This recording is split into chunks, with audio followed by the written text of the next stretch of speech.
Let me show you how in 3 simple steps you find the best Forex trades top-down multi-time frame.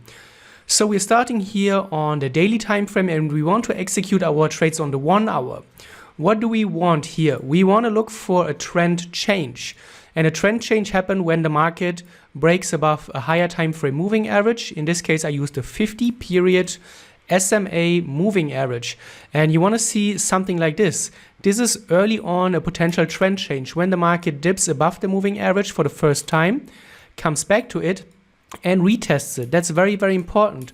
We can also go even 1 time frame higher and we want to apply the RSI. Why? Let me show you. We type in RSI and now you can see here you have a very significant divergence. Lower lows on price, higher lows on price action. Very, very significant because it shows you that even on the weekly, you can see signs that the momentum is slowing down.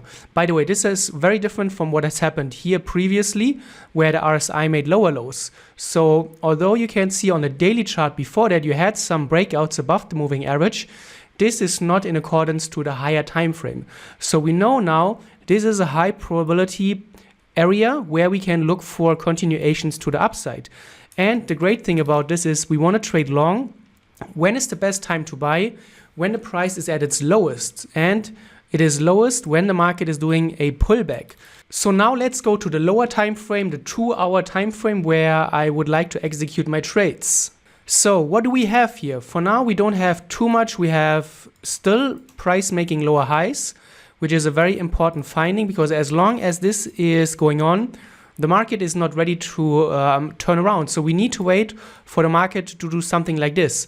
So on the higher time frame, we wait for a pullback, which is this move. On the lower time frame, we need to do the same. So on the higher time frame, again, what are we doing? We're looking for a pullback, right? As I've shown you. On the lower time frame, we want to do the same. We wait for a pullback. So what do we do now is we wait for the market to break above this cluster here. And then we look for confirmation. So the market has broken out above those 2 areas. We can extend or should extend them so that we can keep track of what is happening going forward. We are again using the 50-period moving average on the lower time frame because when the 50-period lines up with our support and resistance levels, that's often where you can get significant reactions when everything comes together and forms a very strong support level. So now the market is touching actually the moving average and our resistance level, or previous resistance turning into support. We can even see if this is an even more significant level when we use our Fibonacci's. So we draw our Fibonacci from the low to the high. We can see nice, this lines up 50% retracement right at the moving average cluster and also at the previous support level. This should give us even more confidence because the more confluence we can stack on top of each other using different tools, then this is how you can enhance your decision-making process. And now, potentially, if you get in on such a pullback, you want to wait for the market to move away a little bit. You don't want to put your pending order right at this level. This is very important. And many people run into dangers doing that. When you put your pending order just at a level, that's not enough because sometimes the market will brush through it and not care about this. However, if you see that the market is really paying attention and moving away, then you may go about entering here a long position. Your stop loss should be protected somewhere here below the lows. You want to give it some room for error. So you don't want to move your stop loss too close. Give it a little bit room here so that it has some wiggle room and volatility is not an issue. Let's go to a higher time frame and where do we pick our targets? So targets on the higher time frames are generally chosen based on previous high lows. Here's a significant high. Here's a very significant low. And probably in here, this is where you will see demand areas, either on this little consolidation or at the origin of this huge drop. And then you can choose it for yourself. Do you want to be conservative? Well, relatively speaking, you choose the first one. You don't want to hold your trade that long. First one, second one, and third one. And the higher your target is, the more risk you have, because obviously there could be many different things. Here's even another level which you could choose and then set your target on. Targets, it's not black and white. There's a lot of room for interpretation, lots of room for personal preferences, and you can style your own trading system based on your target choice.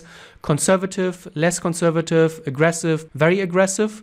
And then you can control your win rate, because the further away your target, the lower your win rate, your holding time will go up, and your reward to risk ratio will go up. So as I've said many times in the previous videos, there's always a trade-off between win rate, holding time, and reward to risk ratio. So we go back to our lower time frame, and then let's assume, actually, where do we draw it? Let's assume we want to be conservative, or relatively speaking, we would still get in potentially a 8-to-1 reward to risk ratio. You can see TradingView does it very nicely here. And just let's follow up and see what has happened to price when we speed up this price development. And you can see the market comes back, gives us another retest, moves into the previous high, comes back into the entry, and that's exactly why you don't want to put your stop loss too close, because those retests will happen often, and that's why people using a break-even stop loss approach often have problems. And you can see the market then keeps on going. We have back and forth. The market never moves in one straight line to your target. There's always going to be this wave form and this wave rhythm of the market. We have seen that many times, and I've talked about this. And you can see the market keeps going, keeps going. Let me try to grab this while it's running, and you can see this is now where the market would have hit the first area. Obviously, this is just a theoretical example, but you get the idea. The idea was to show you how to top-down style your trade. You can see after the market hit the first target, we had a little bit of a retracement. The market went on to the second target, shows a great reaction, and you can see what happens now. Lots of back and forth. It seems like the market is making a run towards the big supply area on the daily.